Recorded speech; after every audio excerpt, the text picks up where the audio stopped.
The war really, I guess you might say I wasn't interested in it all that much until Pearl Harbor. And then that's when I thought, well, we need to do what we can here to help the war effort.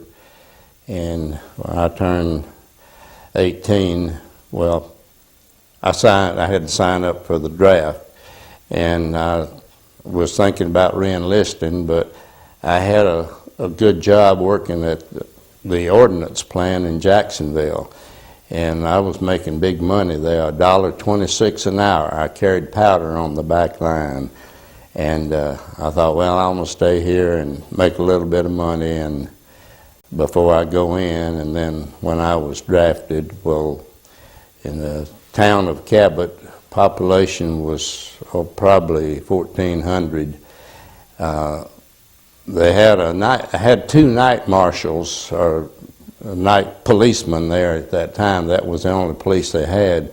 And they drafted 21 of us at one time, and they laid one of them off because they said there was no mischief going on after we left town. So I was working for the mayor, who had a Chevrolet dealership, and he had already had a contract to deliver some vehicles to defense plants and ordnance plants throughout the country.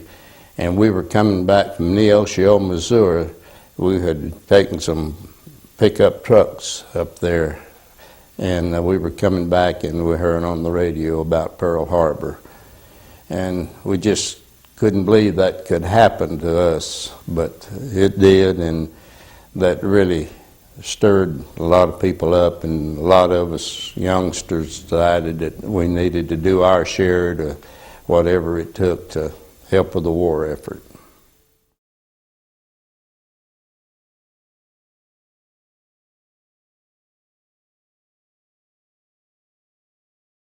Well, most of us didn't like the idea of being told what to do 24 hours a day, and we were inducted in Camp Robinson at Little Rock, and were sent to Camp Maxey, Texas, in Paris, Texas. And we were there probably 3 months, and then they sent us on Louisiana maneuvers at Leesville, Louisiana.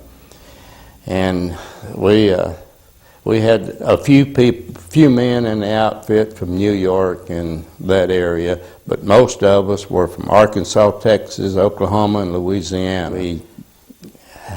That maneuvers that we had down in Louisiana was about as tough as any outfit had. We had a colonel who had been in World War I, and he knew what it took for the people to be prepared before they went into combat. And we got training like you can't believe. And we had 15, 20, 25-mile hikes that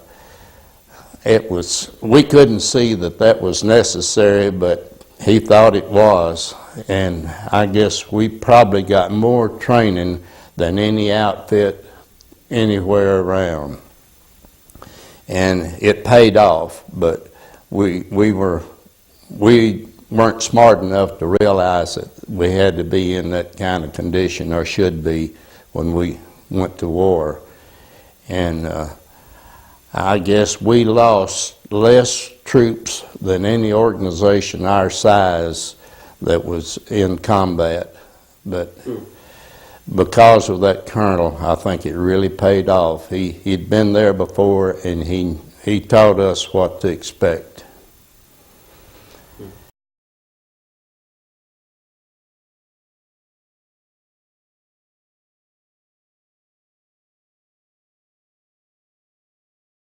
We were in a howitzer, 105 howitzer organization. 105 howitzer is towed behind a 6-ton truck, and when you uncouple that from a truck, it spreads out, and you have the 2 legs that go on the ground. It took 4 to 5 men to lift that to hook it on to a vehicle. And it was, we had 6 men that normally fired the weapon.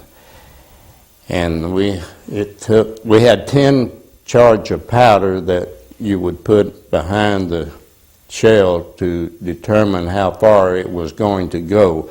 And we could shoot from 4 to 5 miles normally, and under most conditions. And that back then we didn't know about earplug, ear protection, anything like that. If we could get cotton or something like that, we put it in our ears. But it's a wonder that all of us hadn't been deaf by the time the war was over. We fired so much that it was hard for the supply squadron to keep us supplied in ammunition. And many times we would have to go back and find an ammunition dump and get ammunition to bring back. And we travel sometimes, I think about the most we ever traveled in one day was 95 miles. We were, at that time, we were attached to the 2nd French Armored Division. And they were all French, and the reason we were attached to them, we had quite a few men from Louisiana that spoke French. They were Cajuns.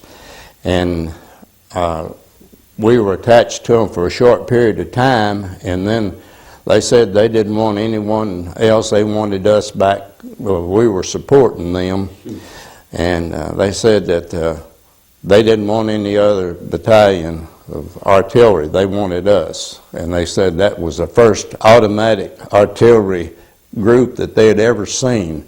But when they would get ready to move to a new position, normally they wouldn't even tell us. We'd see them loading up and moving up, and sometimes we would have to send a vehicle to follow them to see where they were going, because we didn't have time to hook our guns up to the vehicles and load our ammunition to be with them when they moved. So we would find out where they were going and then move up. And then sometimes when they were, they had tanks, and we would just move along with them. And if they needed firepower, well, we'd unhook and fire and move right on up. And of course, if they moved more than 2 or 3 miles, we'd have to move with them, because our guns wouldn't fire any further than that. And there were times when we would fire direct fire on the enemy if it was a stronghold where we hadn't been able to move and the infantry couldn't move them out. But those Frenchmen, they didn't back down from anybody anytime. They stayed on the move, and we were in combat for 297 days. We didn't get a relief. We didn't get, and of course many times, you know, it would rain, and your clothes, you didn't get a chance to get dry until your clothes dried while you were wearing them. And they tried to bring showers up to us on the line at least every 30 days. And there was times when we didn't get a shower in 30 days. And you really get down when things like that happen. It just, you know, a shower maybe shouldn't mean that much to you, but well, it sure did help the morale when you take a shower. Of course, you didn't get a hot shower then unless it was in the summertime.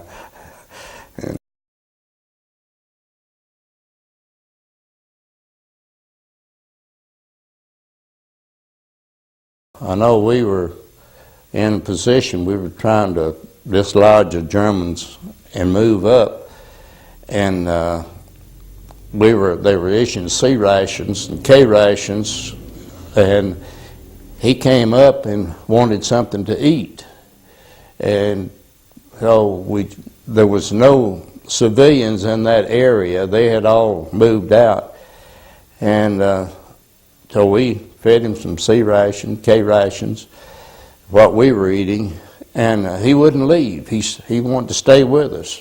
So there were some of the troops there that had kids at home, and they said, we just take him with us. And we did, and he stayed with us for, I'm guessing 6 months till the war was over.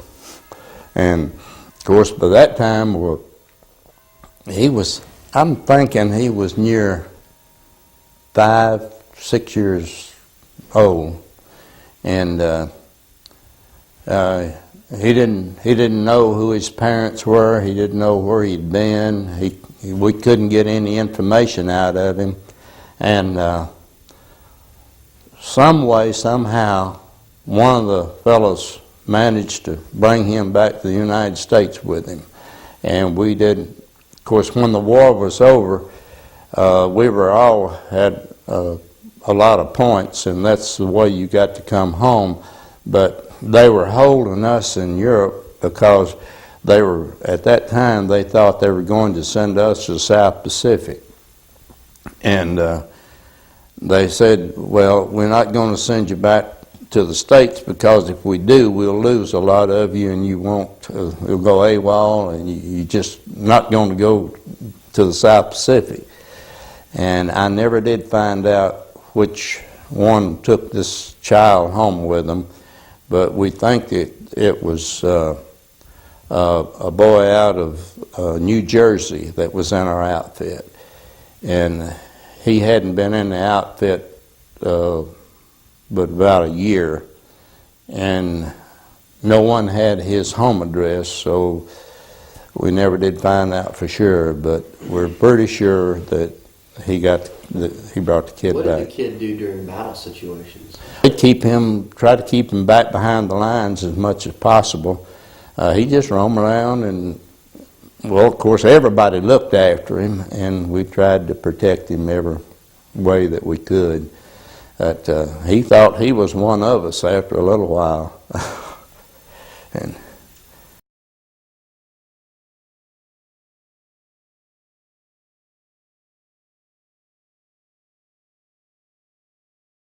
yeah, we were asked to back one of the divisions that was scheduled to come in and take Dachau. They knew where the concentration camp was, and this division, the regiment of the division, was assigned to go in there and take it. And they thought it was going to be a heck of a fight, but it wasn't. And the regiment that went in ahead of us, I think they only killed about 12 or 14 Germans, and the rest of them ran.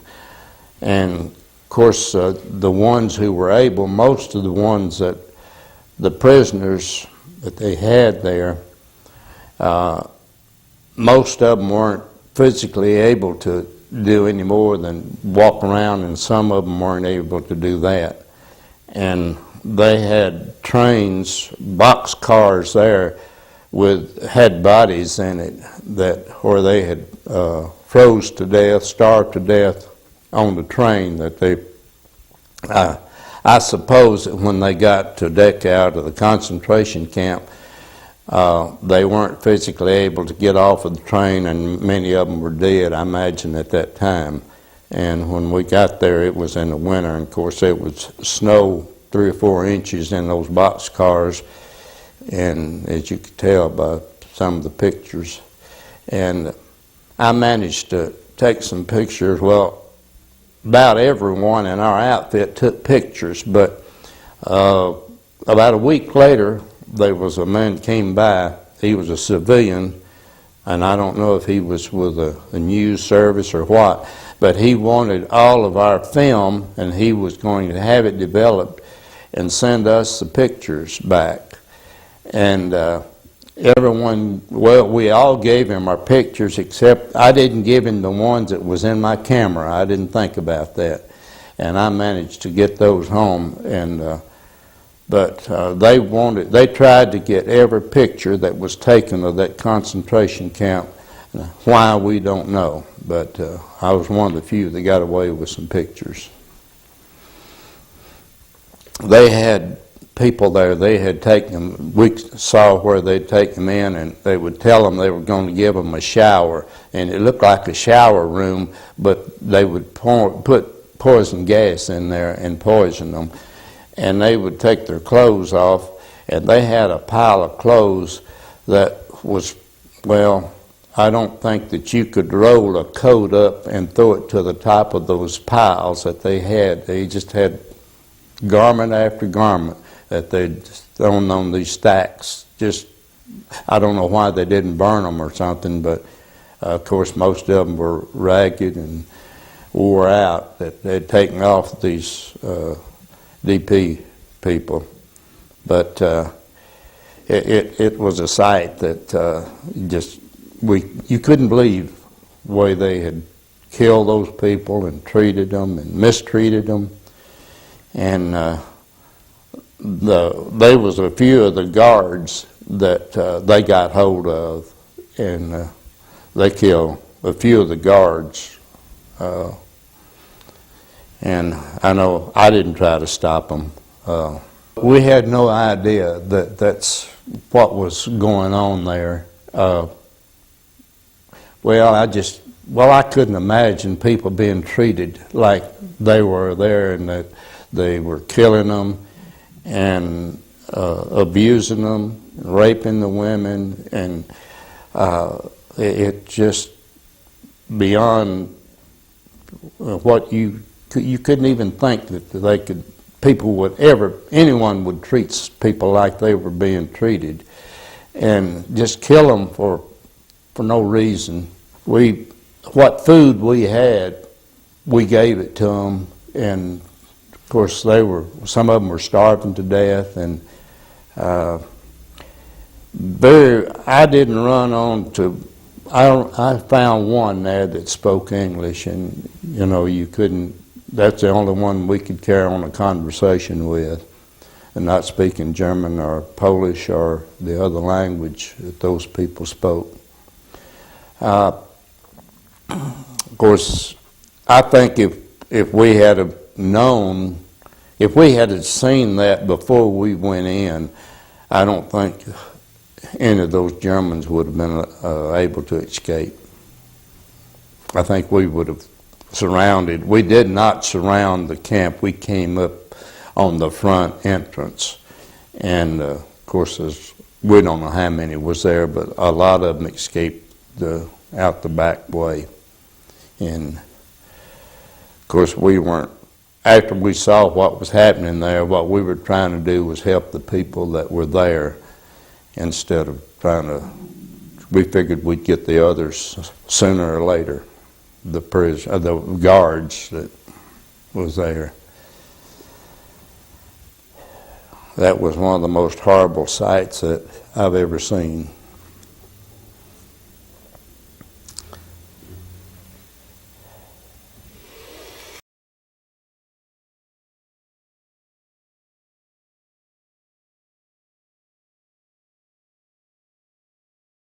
When the war was over, we were in Salzburg, Austria, and of course we had no billets or anything, and we moved in with some of the local people.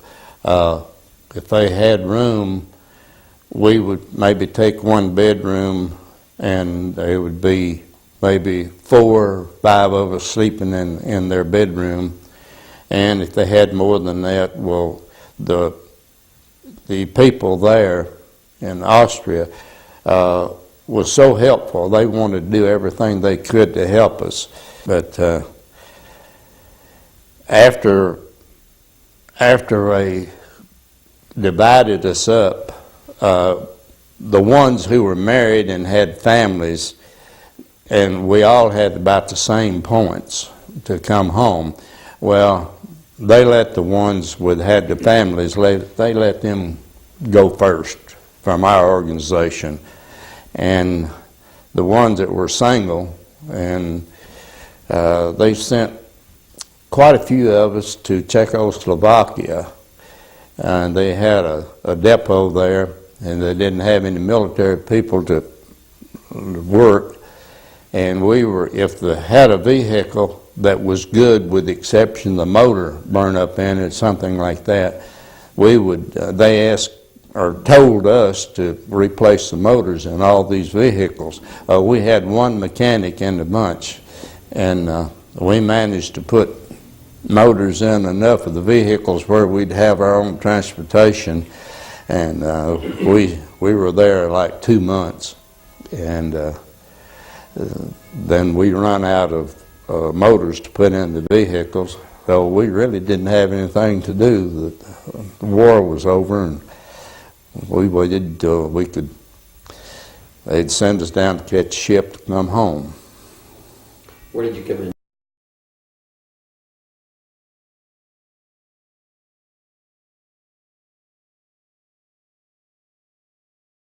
Oh, that was one of the most beautiful sights that we thought we had ever seen. And of course, majority of us, we didn't think we'd live through the war. To start with, at night, we had patrols we'd send out on patrol. And I've never seen anyone yet that wasn't, to start with, they were scared to death on these night patrols. After a while, you got to the point, I think a lot of them was like I was. I didn't figure I was going to live through the war anyway, so I just go ahead and make the best of it and do what I could do. And you just felt like that you were living from day to day. And, of course, it got to the point that I wasn't scared like I was to start with. Oh, for the first month, you can't imagine how frightened that you can be. And I'd waited for nighttime to come. Daytime, if you could see what was going on, that was okay. But nighttime, it was scary. And I said, if I do live through this war, when the sun goes down, I'll never get outside the house.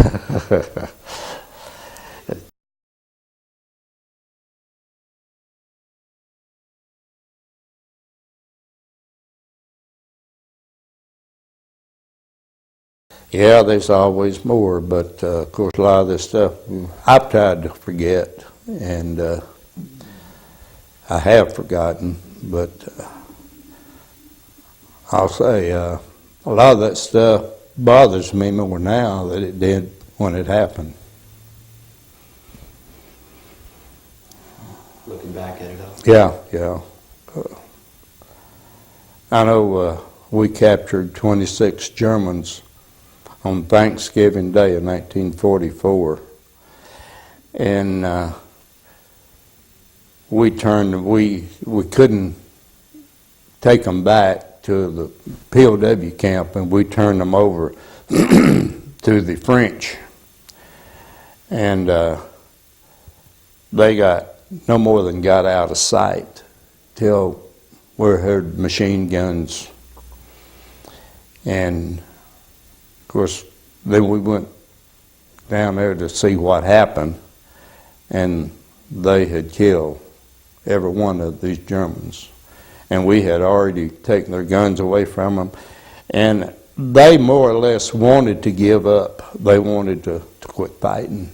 And I didn't think that was right.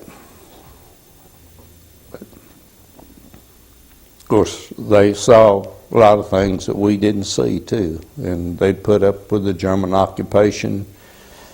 And but I couldn't see shooting a prisoner. You didn't dare say anything. There were 6 of us captured, those 26 Germans. And the German captain that was with them, we shot him. I mean, he fired at us. He was behind a tree. He fired at us, and his pistol jammed, and so we shot him. But that's the only one. We didn't have to shoot the rest, anybody else. The rest of them gave up. And there was a lot of sad times there, but we just done what we could to make the best of it.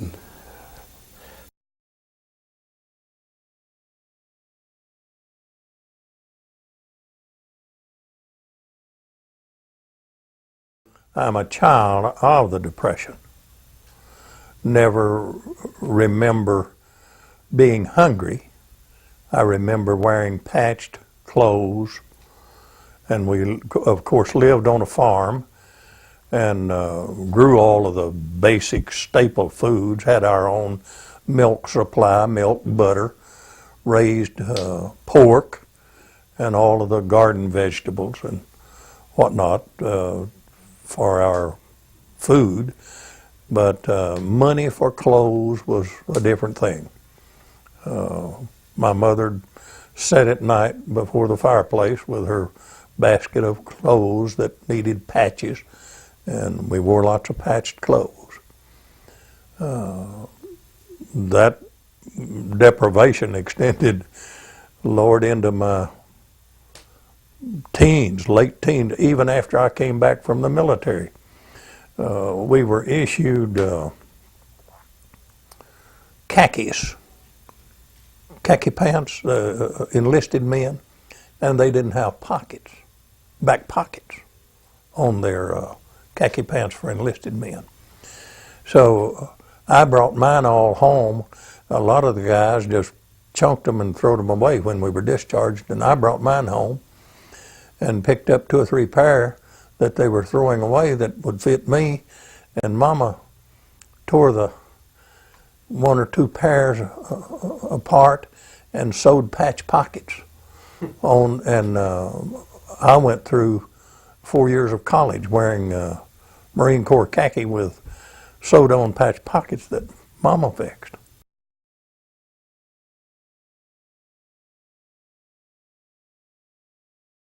I told some of them that I was kind of like Jerry Clowers.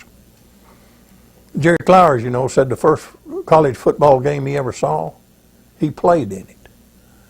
And I tell everyone that the first time I heard about the Marine Corps, I was in it. You know, it's one of those things. 1941, Pearl Harbor, 41, I'm 15. So, you know, I'm not too concerned. I know that there's people, men leaving home, 20s, in their 20s, and going to war. And we'd even had 1 death. I remember that before I went in. One of the local boys was killed in combat. 59 years? 59 years ago, this coming Thursday, was when I was inducted into the Marine Corps.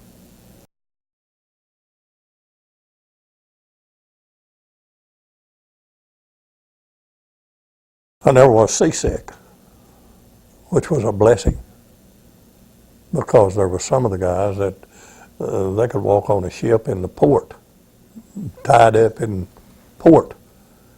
The minute they walked on, they got sick.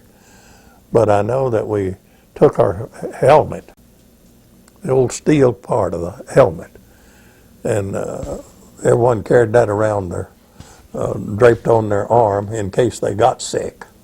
That was where they were to heave, not on the ship. And I remember tight, sleeping close, and the heat, humidity down in that hole, it was just real hot, uncomfortable. But we were, you know, free to get up topside. And no escort. We went over unescorted. one ship. Don't remember the name of it. No. But I do know that the man who wrote the Rime of the Ancient Mariner, he had been to sea because of the calms that I know in one place in that Rime of the Ancient Mariner how he was just in the calms of the ocean and the ship wouldn't move and he was idle as a painted ship upon a painted sea. And there was times when that ocean would get just as still as a pane of glass. No movement at all in it. And then the one where on the road to Mandalay where the flying fishes play, I saw the flying fish from the ship. But as far as worry, probably too ignorant to know and too ignorant to worry. Didn't know enough about what I was really getting into to worry about it. Truthfully. I just knew we were going overseas and I was homesick. Told people that the hardest part of my duty in the 2 years that I spent was being away from home. I always wanted to be at home. I like home.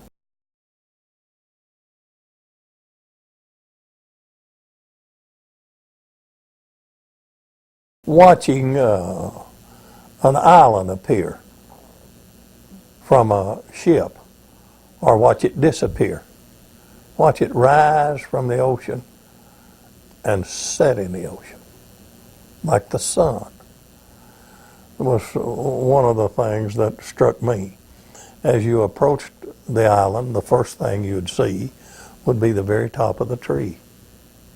And then the closer you got, the more the tree that came into view, and then the tops of the mountains, and of course then the island with all of the Hawaiian islands, Honolulu.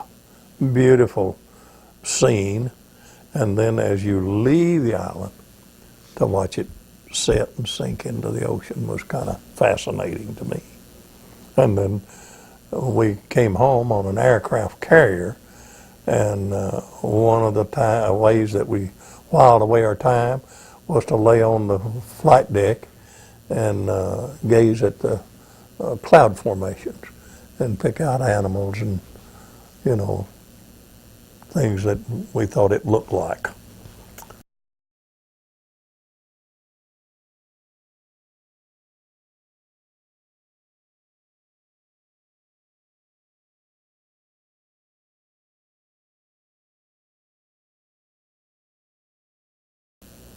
They were, it wasn't how they treated us. It was their reaction. When the war ended and we went into the Bonin Islands, they said there were 20,000 Japanese soldiers on that island. There was 250 Marines that went up there. And we never encountered any type of resistance, no sabotage or anything like that. They just passively laid down their arms and surrendered, but they were you couldn't get them to change their expression. I think you could have slapped one of them broad-handed in the face and he would have still been smiling at you. They did what they were told, and I always said that if it had been 20,000 Marines up there and 250,000 Japanese that had come after us, well, we'd have thrown them back in that ocean right quick. We wouldn't have given up like that. But when they were told that the war was over, they quit. They quit. And went about their duties, assigned tasks. With whatever you told them to do, that's what they did. And I found out that OK is the beginning of a universal language. They could be working, and you say, okay, and they'd sit down and take a break. And they could be taking a break, and you say, okay, and then jump up and go to work. So kind of the beginning of a universal language with the Japanese. And of course the mission was to take prisoners of war, and the crime was cannibalism. And they had shot down American flyers and ate the flesh.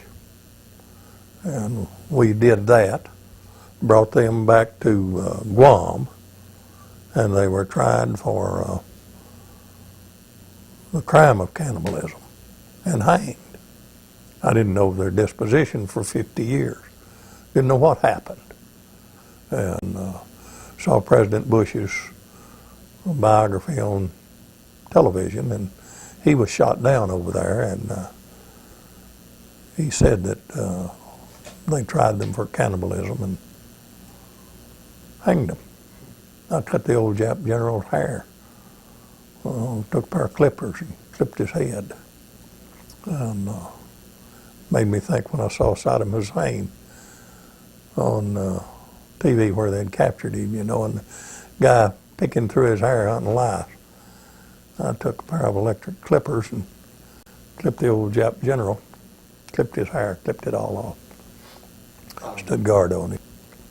But we did have a surrender ceremony. Now, I don't know whether he was in that or not. But the officers came by and surrendered their sidearms, their sabers and pistols, and we took down the flag of Japan, ran Old Glory up in its place, and had a little formal surrender ceremony.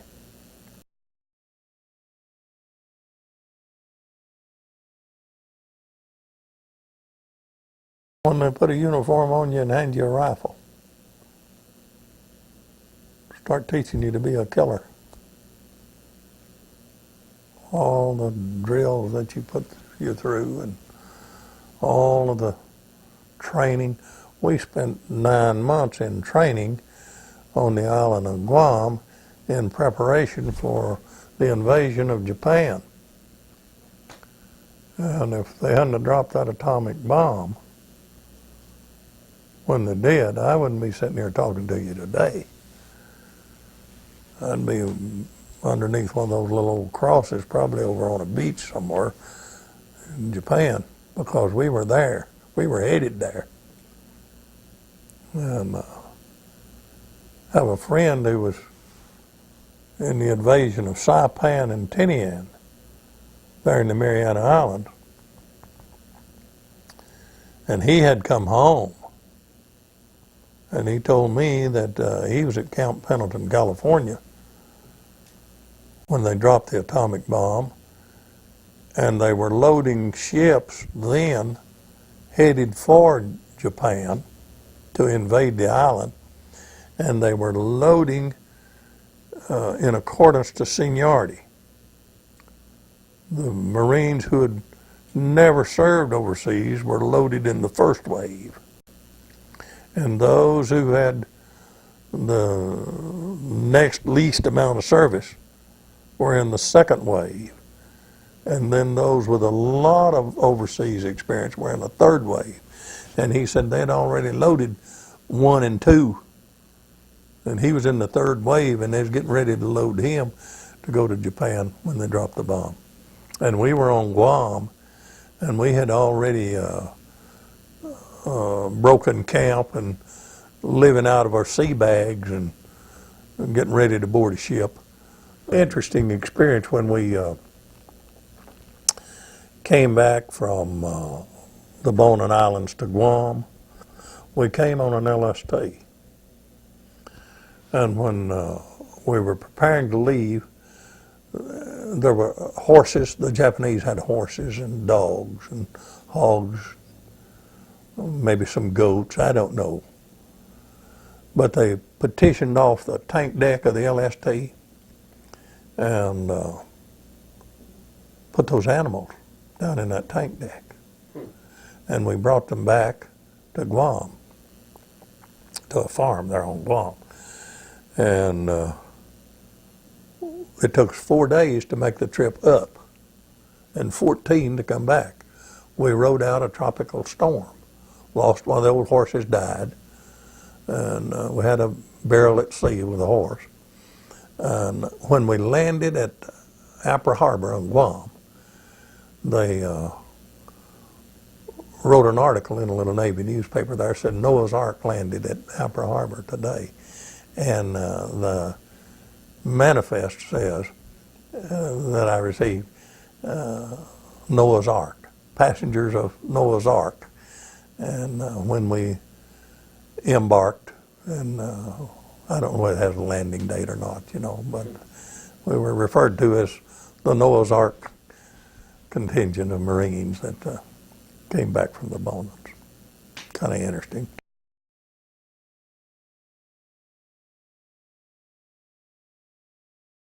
In my case, I don't know, year and a half. Took that long to begin to get your color back. I know you lived in the tropics. That, I don't know, your skin turned a different color or something, you know. But I've told this, just a personal observation. And give you some insight, I guess, into my mind and how it operates. But we had war dogs in World War II. There were Dobermans and German Shepherds and all kinds of dogs that they trained to be killers. They were vicious. And they didn't know the enemy. They just knew their handler, and their enemy was anyone that handler told them was the enemy. They'd attack an American soldier just like they would Japanese or anything else if that handler gave them the command. They took naive 18, 17, and 18-year-old boys from the country and the city and put them through rigorous training and placed a rifle in their hand that would kill and maim. And they trained them to be a killer. Every aspect. They were booted and cuffed around and treated in every way other than a humane way. And they built a lot of meanness into them. Now, when the war ended, I've got you set up with dogs and boys. And when the war ended, they brought those dogs back and they put them through a school that reversed that meanness and trained it out of them. And they put lots of those dogs in homes as pets.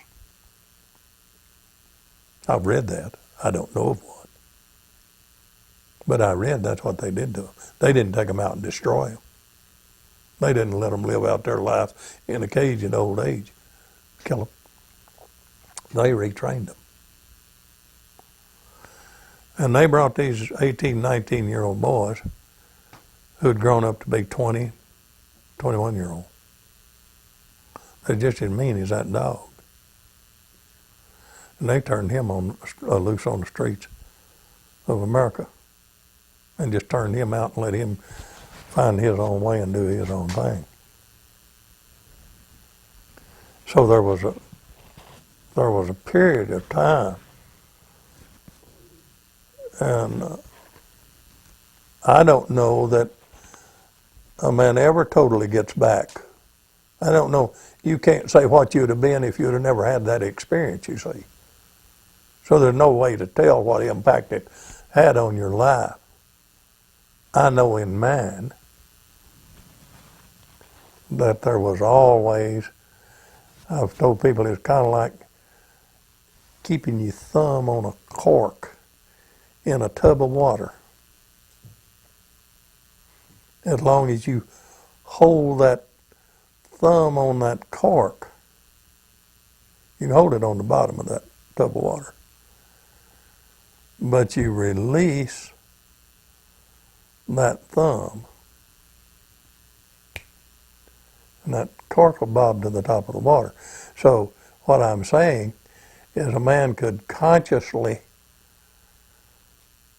hold himself in restraint. But when situations arise,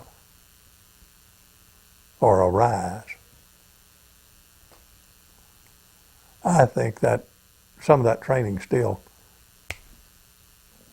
pop right to the top now. I think it would. I think it would. Amazing story. Well, It's a good well, it's one. I mean, I maybe wrong phrase words, but I think it would. You know, I just, the man don't know. You might, Vietnam veterans, they had those flashbacks. Heard more of that, seemed to me like than you did during World War II and the Korean War. It seemed that there was more destruction of the human psyche in the Vietnam War. I worked with a lot of those Vietnam veterans, and it seemed to me that they had a lot more emotional baggage than was brought back from World War II, Korea.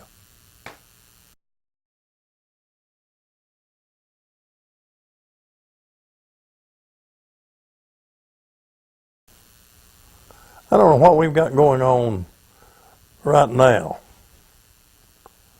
in Iraq. And the rapid method of communication that we have today through television. We've seen 2 wars fought in Iraq in the past, 12 years.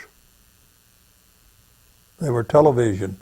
The reality of war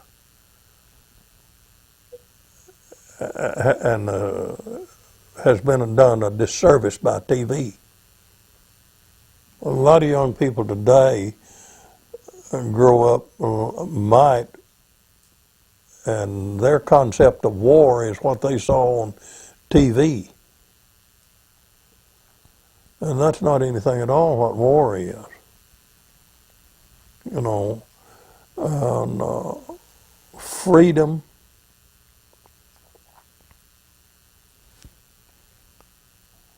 the people in Iraq couldn't voice any dissension. They talk about the mass graves over there and all the many people that Hussein and his bunch gassed and destroyed for just being dissenters. And here in America, we can voice our opinion and even be critical of the policies of our president and go before the world and say that he's made a mistake. You know, couldn't do that in other countries. So it's something to be treasured, your freedom. Something to be treasured.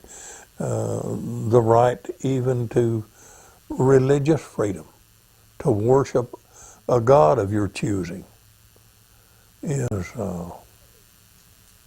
something to be cherished and defended. So we need to zealously guard our schools and our home and our church.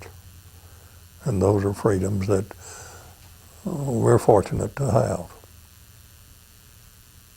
Worthy of our man putting his life on the line.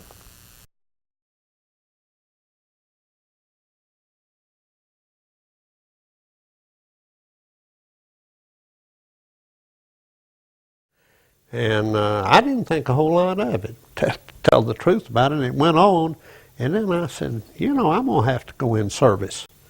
And really, I didn't think enough of it to want. I was wanting in the Air Force, and I had to wait till the last minute to get there. And that's what I went. I went in the Air Force and became an aerial gunner real quick, and was assigned to a B-24, which a lot of them said wasn't quite so good, but I liked it pretty well. Because it couldn't fly at high altitudes like a B-17. B-17 was interior fuselage was smaller, and they would fly about the same speed, but the B-24 would carry more bombs. And I liked it, you know.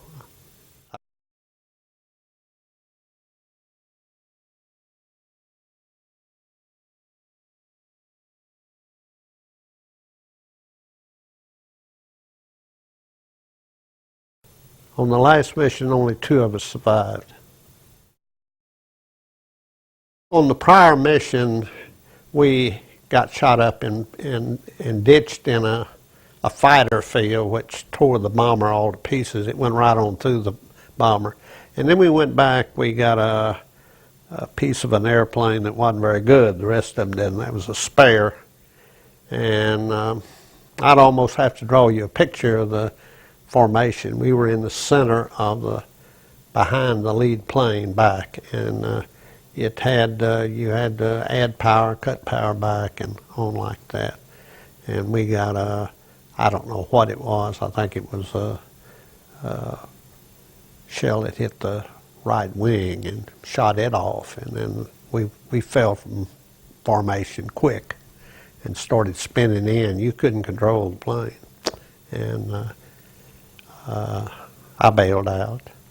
I was back in the back. I was waist gunner, and so I think what made the difference was that I had the parachute underneath the other clothing, and I bailed out with the whole thing on and just pulled the rest of it off, and I didn't open up till I was closer to the ground. All right into a town about the size of Little Rock, if you'd think of eastern Little Rock and kind of downtown. And I landed close to a building on the railroad track, carried 45, and had to use it once. And that was when I on the ground. And it was with civilians. It was 2 civilians that were picking whatnot, and they knocked the picks off their handles and came at me. I didn't think they would, but they did, you know, and so I shot them. And I went to the building to kind of settle my nerves, and I could tell that the Germans were looking for me. They were all around there, you know, and so they finally caught me and came out and took my .45 pistol, and that's the way I was captured.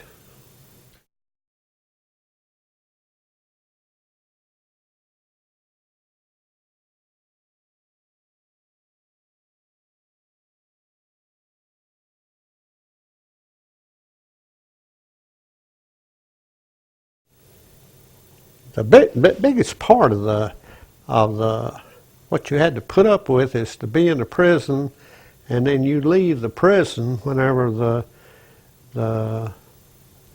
they get close to the prison, the Allies, and then you put on the road, and since you hadn't got a whole lot to eat and I lost lots of weight, you had to weather that storm all the time, and that was something else. You know, that was worse than being in prison.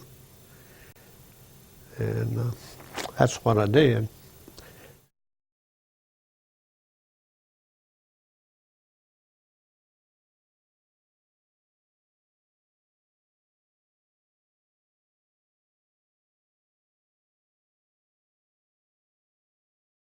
Okay, the story intact would be we stayed up in the attic, moved up in the attic, stayed quiet, and let the rest of the boys move. If we had stayed and then tried something there, they had enough soldiers that could manhandle us easy. So they left. They didn't. We said they may count us, may not, and they didn't. They left.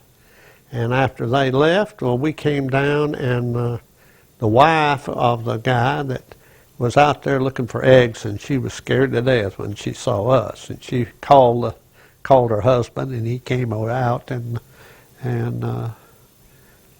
used his shotgun. I guess it was loaded. I'd rather have a soldier pointing a gun at me than have somebody like that. You never know what they're going to do.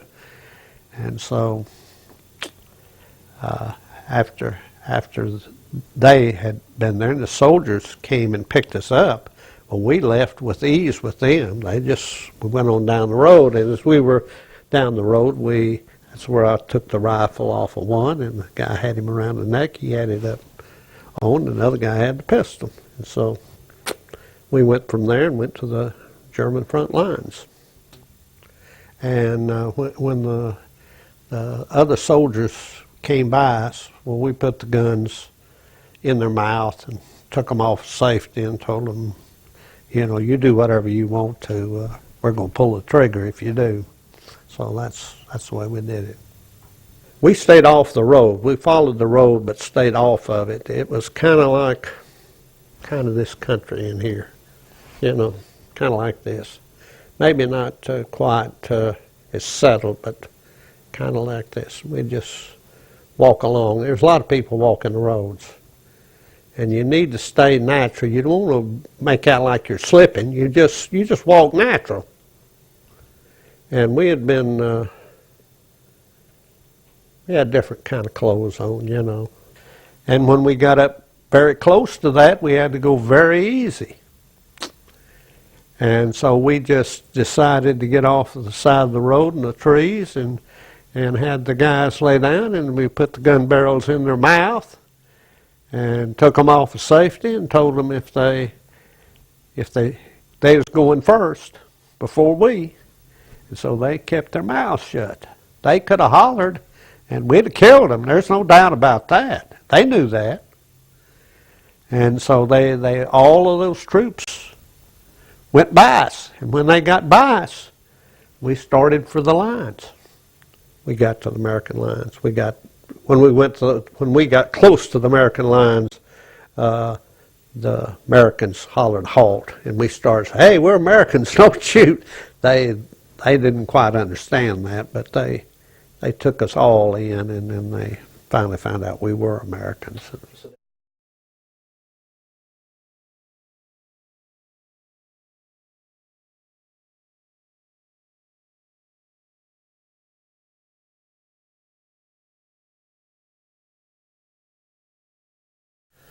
Probably a B-24, although they were given a bad name, were probably the best bomber they had. They carried twice as many bombs.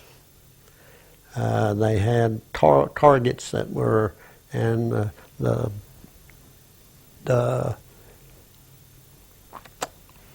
lower target would lower out of the bottom instead of stay down all the time. We would fly faster than the B-17, and they were a multi-purpose plane. In other words, we even used them over water on submarines, down close, and quick as those submarines would show up, we'd unload on them, see. But I was well satisfied with the B-24. The B-17, they would talk about them and make fun of them, but B-24 was a pretty good airplane.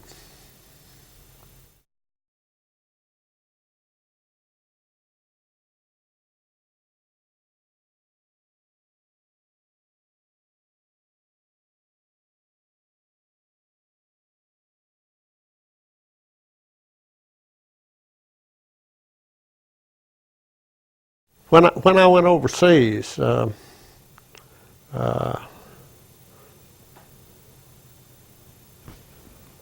It was just a hell of a job, I'll tell you for sure. It wasn't anything where you get on a plane and you just ride out there and look over and drop bombs. There's bullets coming at you all the time. And the tail gunner usually catches most of it. He can't shoot 3 planes at one time. So he would tell me that a plane's coming up on your side, McNew, get him. And so he would come up, and when he would come up, well, I would get my gun in tolerance with him. You don't want it like this, but you want it like this. And I'd follow him right on up, and then he would drop his flaps to slow down quick, you know, where he could get his guns on that. And then I'd just plaster that engine full of bullets, maybe 30 or 40. And when I'd see it smoke and then he was taking control, I'd come back and blow the canopy off of it. I never did have but one bail out. Kill them. See, if you bail out, you let them bail out, they ain't going to get another plane, they'll be up tomorrow. That's what I told myself.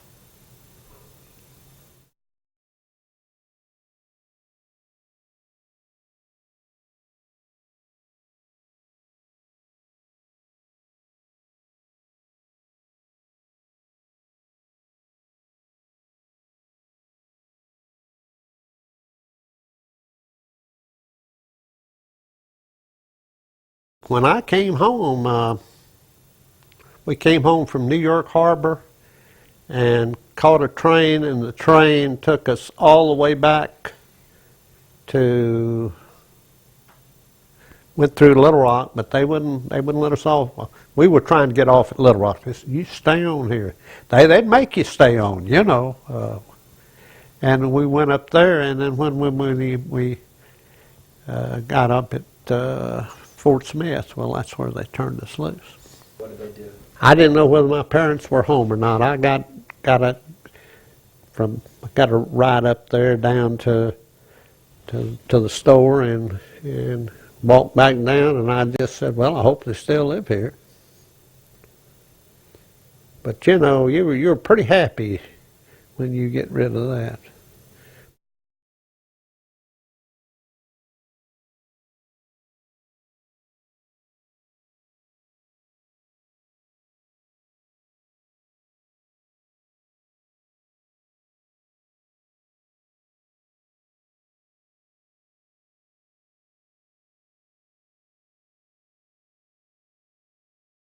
I'll tell you where I was VE Day. I was home, and I was driving from Hot Springs to here, and I knew I was listening on the radio, and I heard it, and so I overtook this convoy, and I'd drive up beside one of the trucks and tell them drive up to the next one and have to pull in with them. They'd give me room in there, you know. And then I'd pull back out. You're not supposed to pull in there. Well, but what difference does it make? So that's the way I'd pass on the information.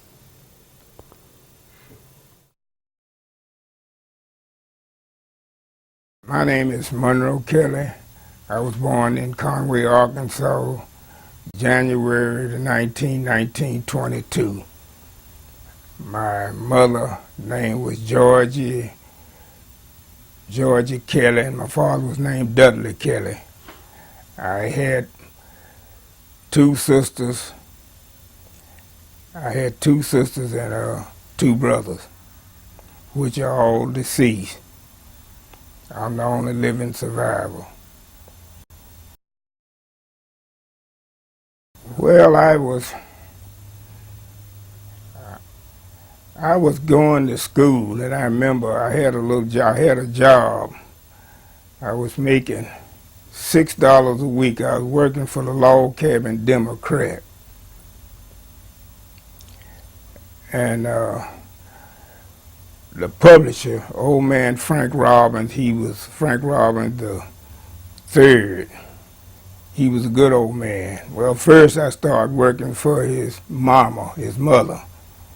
And she would have me peddling around doing little odd things. She'd take a like to me, and he started me working there at the printing office. I was only making $6 a week, but they was awful nice to me. I wouldn't want to have a better friend. I know once we had a men's store, Fronthalls and Swart. That was one of the main men's store here in Conway. It was a pretty leather black jacket. Well, they had, you'd buy things and get a ticket, and I won that jacket. And they had some boots there I liked, and I didn't have no way of getting them. And I asked old man Robin, would he get them for me, and I'd work it out, in which he did. He did. He was just like a father to me. He really was a good person. And I remember one incident that how bad it was, segregation. I had this nice jacket on, these new boots and pants, and I was going into a black restaurant, and the police stopped me and asked me, say, they used the N-word, where did you get those clothes? And I told them they wanted to arrest me, but I told them to call Mr. Robbins. After he called Mr. Robbins, he told them to turn me loose, leave me alone, that he got those clothes for me. There was one incident that had taken place before I went in the service. But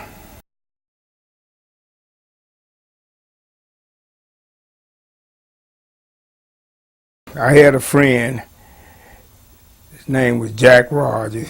He and I was real close. I have to mention his name. He decided he would quit school and volunteer too. So he and I, we went to, you had to go to Little Rock. We went to Little Rock and we volunteered. They gave me an examination. I was lucky. I was healthy enough to get in the Navy, but he was not. I can't recall what was his problem, but anyway, he said he was going somewhere because we were so close, and he volunteered for the Army, and he went in the Army. And later, after he went in the Army, later I was told he got killed.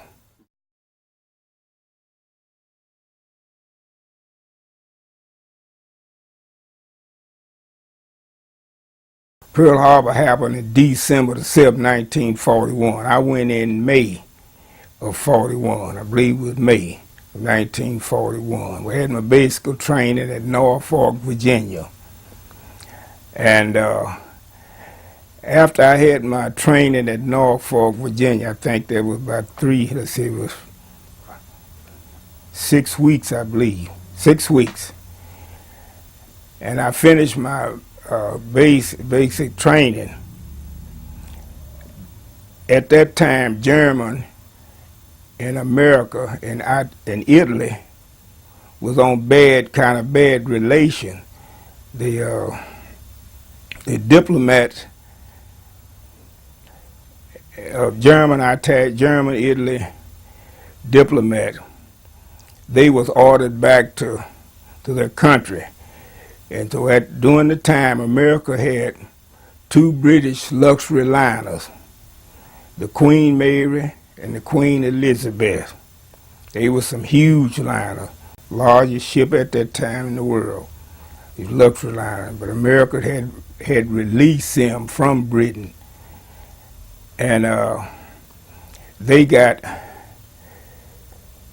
had some of the guys out of my time that I went in. They had us to serve duty on the Queen Mary. They had picked this ship, the Queen Mary, to carry German and Italian diplomat back to Lisbon, Portugal. And so I had duty there. We carried German and Italian diplomatics back to Lisbon. It was as we was going, you could see German U-boats, submarines they called, but they U-boats, they'd pop up, but they knew the kind of cargo we was carrying was important. So, you know, it didn't bother. So we carried them, we delivered them to Lisbon, Portugal, and we stayed there, I think, 3 or 4 days. We came back to the U.S.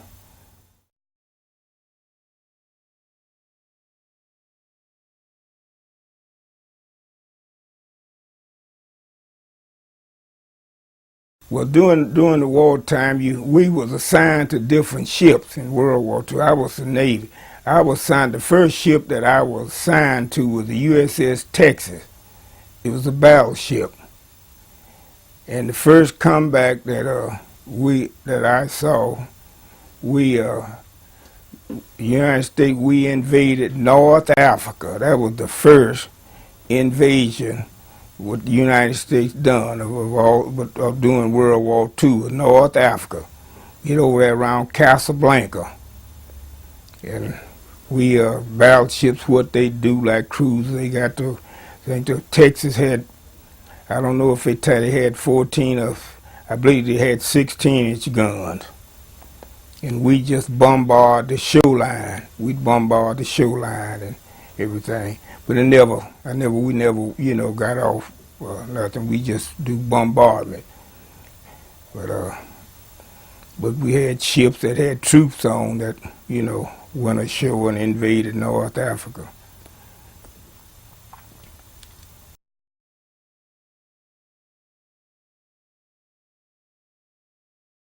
I know during the invasion of Normandy, June the 6th, 1944, I had got transferred to a heavy cruiser.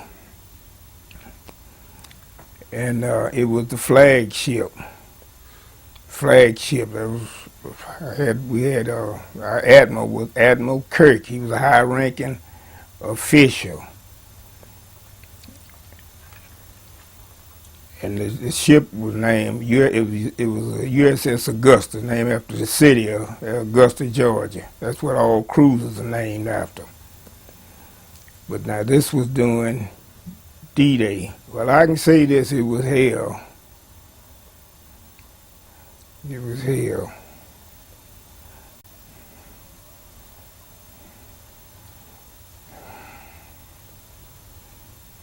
I saw many men bodies floating out there in the water. The ship that I was on, we was kind of behind. They don't generally just put the admiral's ship just right up there, but we was kind of behind. But you could see planes had been shot down, and some of the guys that in parachute didn't land like they were supposed to land. It was something else. Barges split all in two.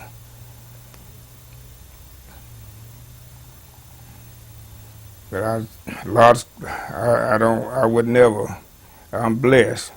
I want to say that I'm blessed, but I think about the many young men in the age 19, never did make it. Never did make it.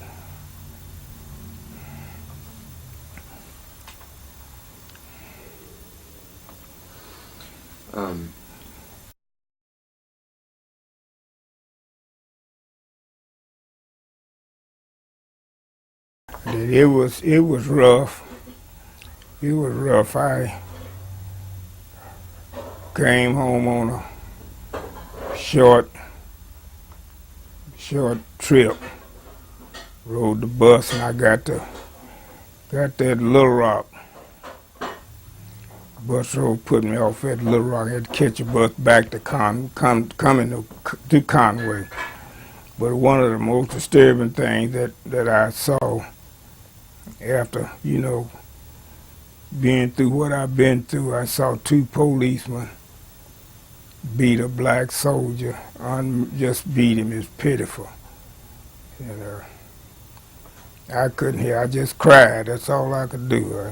I know. I really did. I think about that lots of time. Fine-looking young man. I don't know why they beat him. Now I couldn't tell you that. I didn't see him. I just happened to see him beating him. He had on his uniform. I don't know what happened.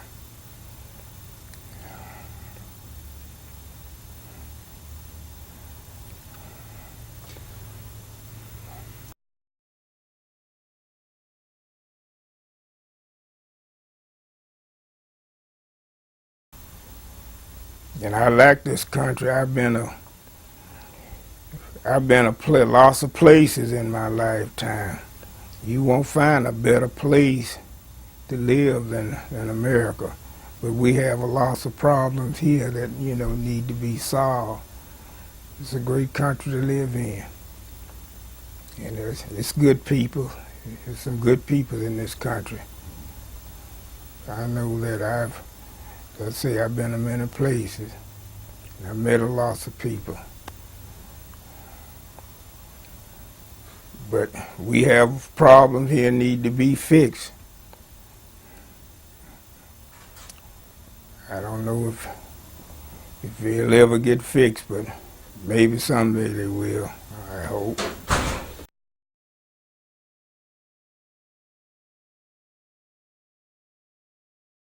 They had gunpowder. They had big rolls of powder, but they were just wrapped up in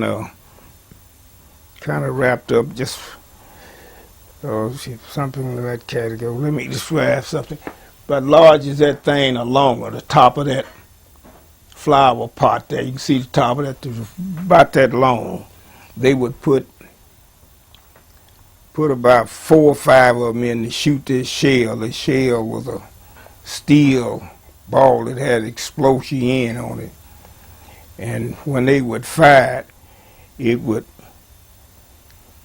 go up, the guns would level up, and the shell would drop down and skip on water. Bounce, skip on water, hit his target like that. That's the way he would do.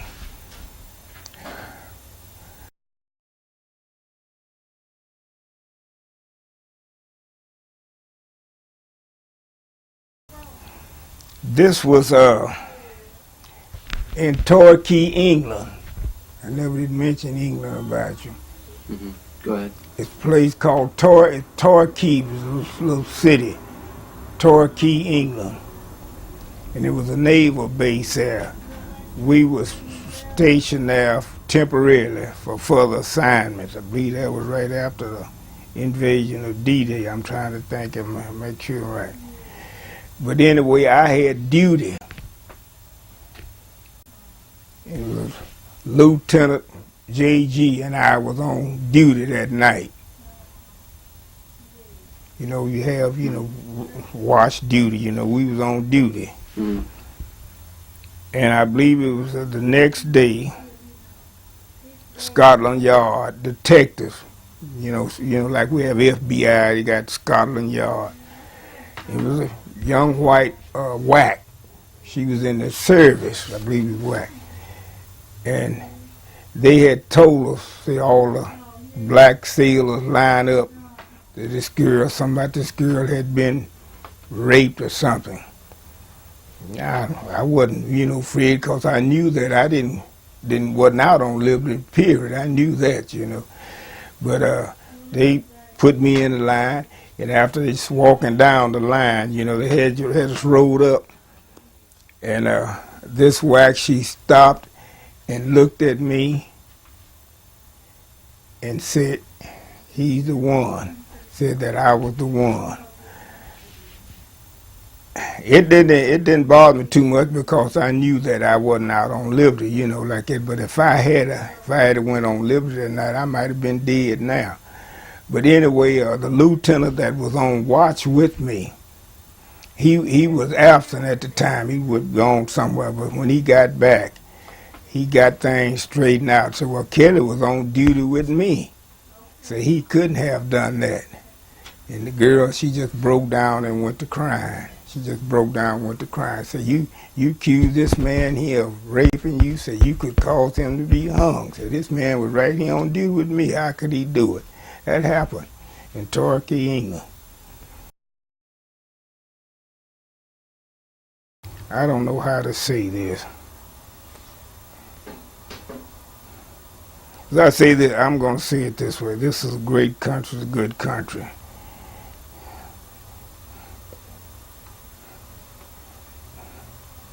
But as being black, I say lots of times blacks, they some of them do a lot of things to hurt themselves, but we still have a long ways to go with things, just a really long ways to go. I'm not looking for a person. You have to, the way I feel about life, you have to earn it and work.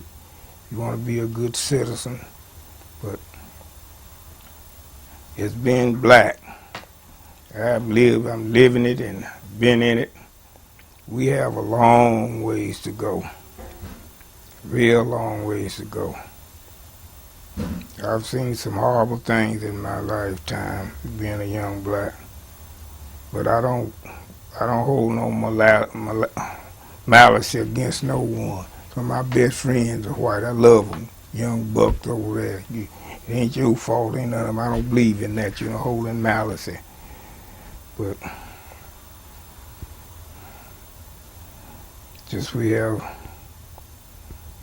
lots of things need to be corrected.